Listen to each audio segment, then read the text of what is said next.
A lot of restaurant owners believe that being the most affordable option on their block is how you protect your business when times get tough. Now, Spirit Airlines believe the same thing, and they just went bankrupt for the second time in less than a year.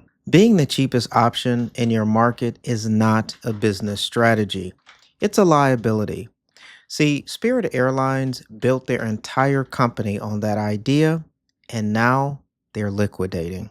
Now, I understand that on the surface, an airline going bankrupt does not look like a restaurant story, but I want to walk you through something today because the business model Spirit Airlines built and the exact reason that that model collapsed is running quietly inside a lot of independent restaurants right now. Now, this video is not about airlines, but it's about what happens when you build your identity around a price point. And the cost of delivering on that promise goes beyond what your margins can realistically absorb. Let's get into the video. Okay, the first thing to understand about Spirit Airlines is that their entire brand was built around one thing, not reliability, not comfort, not the experience of flying, price. That's it. They stripped out every possible amenity that costs money and positioned themselves as the option for customers who just needed to get from one city to another at the lowest possible fare. And for a while, that model worked well. But here's what I mean when I say that their model was fragile. See, when you build your entire identity around being cheap, you eliminate every margin buffer that you have at your disposal. There's nothing left to absorb a price shock or a cost shock.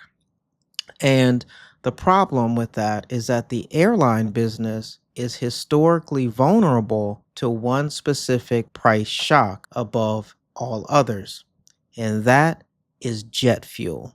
Spirit's financial restructuring plan, the one that they filed in bankruptcy court, assumed that jet fuel would cost them approximately $2.24 per gallon. Now, that was the number that their survival projections were built on. By early 2026, as you well know, with the Iran war raging on, jet fuel was approaching $5 a gallon, more than double what they had previously anticipated. Now, when you have no pricing power, no brand equity beyond a low fare, and no margin reserve, then you cannot absorb a 2x cost price increase. You can't pass it on, and you have no tools left. You're just finished. So, what does that mean? Well, it means that Spirit didn't fail because their customers stopped flying. They failed because they built a model that was structurally incapable of surviving the exact kind of commodity shock that their own industry has always been susceptible to. They knew the risk existed.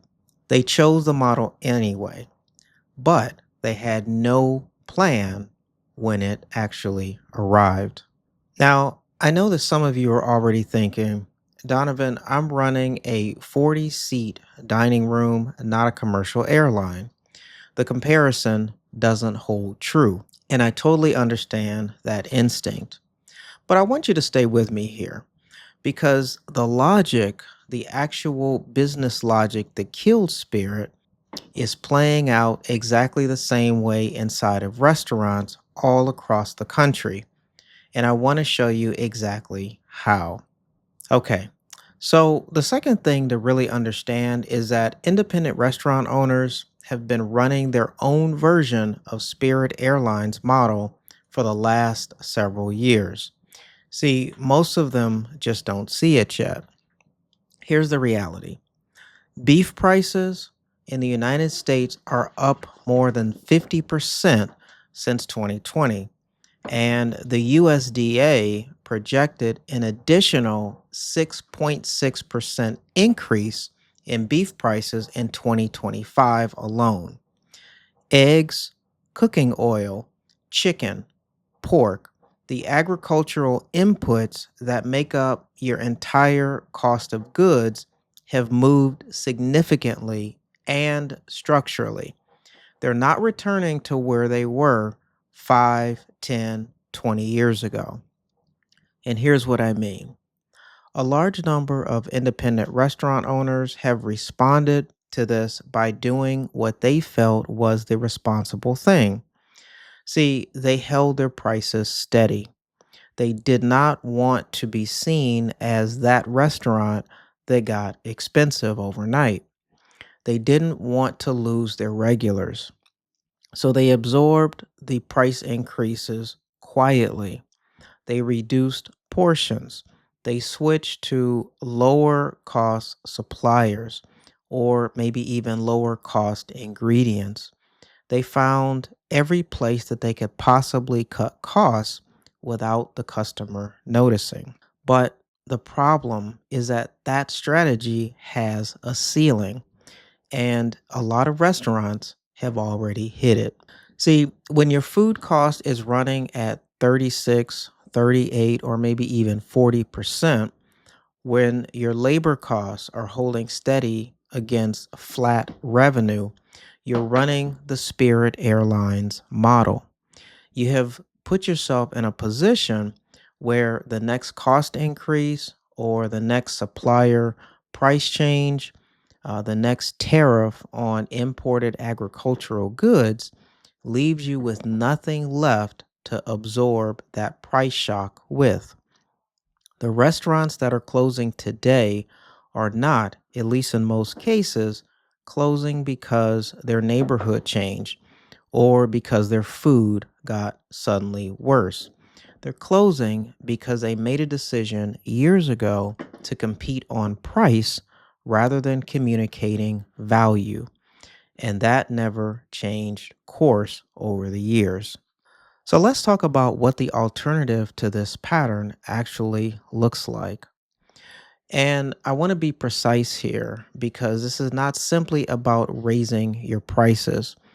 How you do it matters as much as whether you do it. The next thing I want you to understand is this. There are restaurants that are not only surviving this cost environment, some are truly thriving within it. And they're not doing that by being cheap or keeping their prices flat. They're doing it by being clear about the value that they communicate to their diners. They're clear about what they offer and why it's worth the price that they are charging.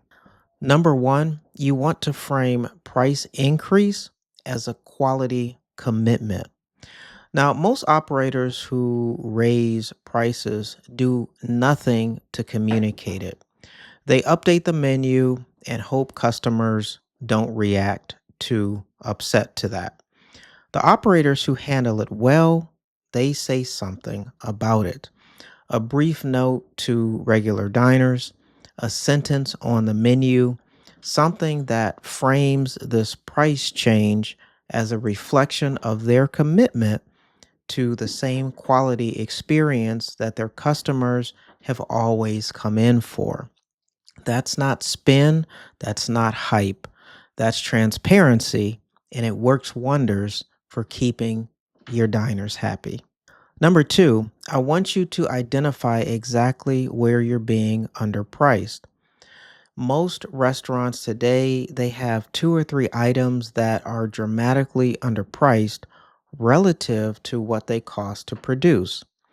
Maybe a dish with a $13 food cost that's selling for $21 is not a guest benefit. It's a budget leak. Start there.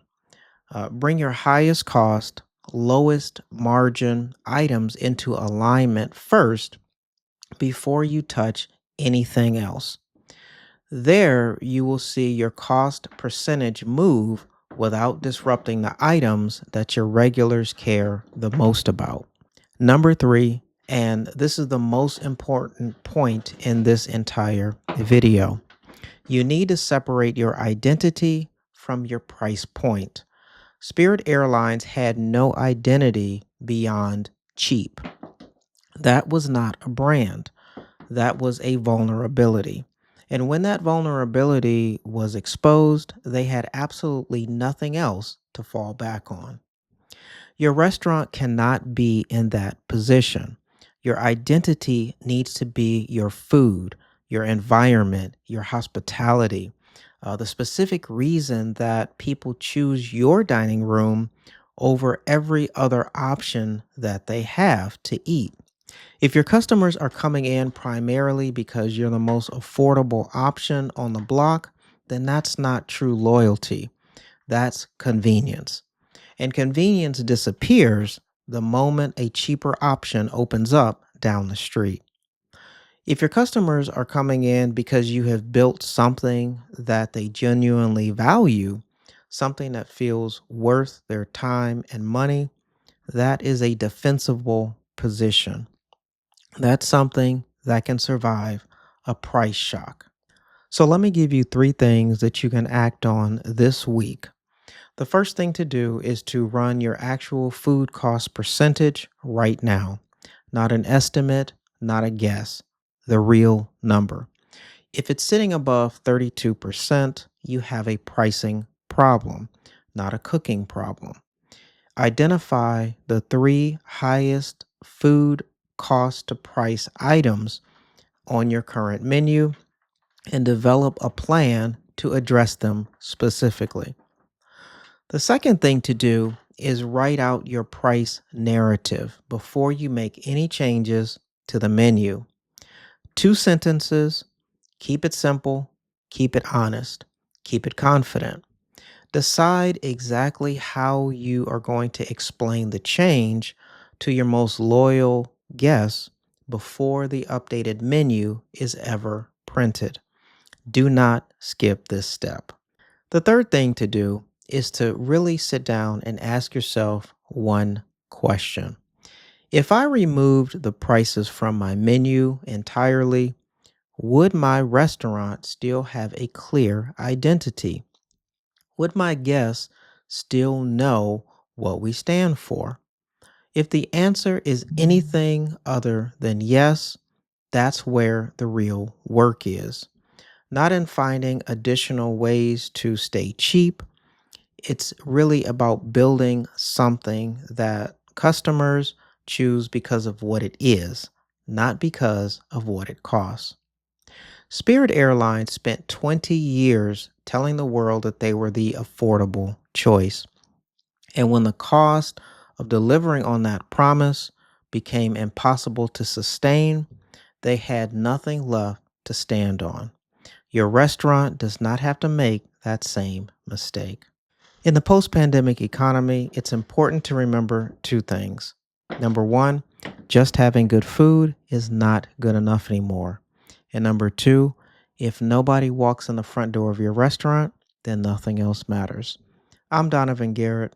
Thanks so much for watching, and we'll catch you in the next video.